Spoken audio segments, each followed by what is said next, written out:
ओम श्री परमात्मने नमः। प्रिय मित्रों, मैं डॉक्टर कृष्णपाल त्रिपाठी आज आप सबका हार्दिक स्वागत करता हूँ। आज आप लोगों के समक्ष सीता नवमी, जिसे जानकी नवमी के नाम से भी जाना जाता है, उसके संदर्भ में चर्चा करना चाहता हूँ।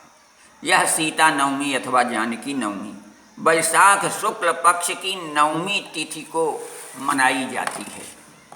उसी दिन यह व्रत किया जाता है। वाल्मीकि रामायण के द्वारा ज्ञात होता है कि राजा जनक एक यज्ञ करना चाहते थे। उस यज्ञ के लिए भूमि का शोधन करने हेतु हल चला रहे थे। उसी समय हल के अग्रभाग से जोती गई भूमि की जो रेखा बनती है, जिसे देहात में हराई कहा जाता है, उस रेखा को ही सीता कहा जाता है। उसी रेखा से ही सीता जी प्रकट हुई थी। अर्थात हल चल रहा था, हल का फाल जब पृथ्वी के अंदर घुसा तो वो रेखा करता हुआ पृथ्वी को फाड़ता चला जा रहा था। तो उस रेखा को सीता कहा जाता है। तो उसी सीता से प्रादुर्भूत होने के कारण उस कन्या का नाम सीता रखा गया।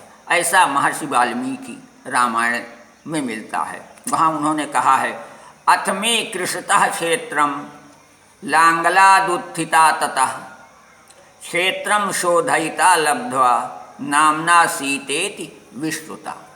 चूँकि हल की हलाई अथवा सीता से ही उत्पत्ति हुई थी जिस बालिका की, उसका नाम सीता रखा गया।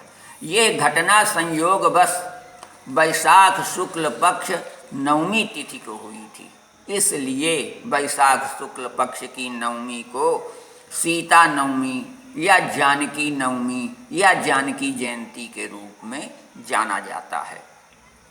जो व्यक्ति इसका व्रत करना चाहें, मातेश्वरी सीता का पूजन करना चाहें, उन्हें चाहिए कि प्रातः स्नान आदि के पश्चात व्रत का संकल्प लें, जगदम्बा सीता की कोई प्रतिमा का पूजन करें अथवा किसी मंदिर के अंदर, ठाकुर द्वारे के अंदर, जहाँ पर सीता और राम की मूर्ति प्राण प्रतिष्ठित स्थिति में रखी हुई हों, वहाँ पर जा कर के सीता जी का विधिवत पूजन किया जाए।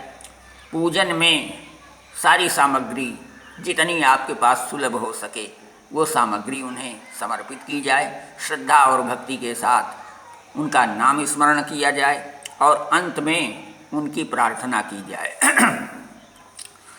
ओम उद्भव स्थिति संहार कारिणीं क्लेशहारिणीं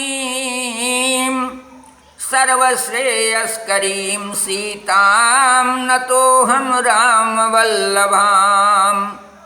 उस रामवल्लभा सीता को नमन करके हुए प्रार्थना की जाए, अपने कल्याण की कामना व्यक्त की जाए। इस प्रकार से जगत जननी सीता की पूजा करने से निश्चित रूप से मातेश्वरी प्रसन्न हो जाती हैं और उनका हमें वरदान प्राप्त हो जाता है, आशीष प्राप्त हो जाता है। उनकी अनुकंपा हमें अवश्य ही प्राप्त होती है।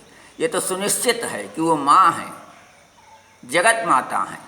इसलिए हम पुत्रों के ऊपर दया करना तो उनका स्वभाव ही है। यदि हम पूर्ण श्रद्धा और भक्ति के साथ सीता जी का स्मरण करेंगे, उन्हें प्रणाम करेंगे, उनकी प्रार्थना करेंगे, उनका पूजन करेंगे, तो निश्चित रूप से वह पुत्र वत्सला माँ हमें आशीष अवश्य प्रदान करेंगी। इस प्रकार से जानकी नवमी के संदर्भ में चर्चा हुई। आज यहीं तक, अगली कड़ी में पुनः मिलेंगे। तब तक के लिए धन्यवाद, नमस्कार।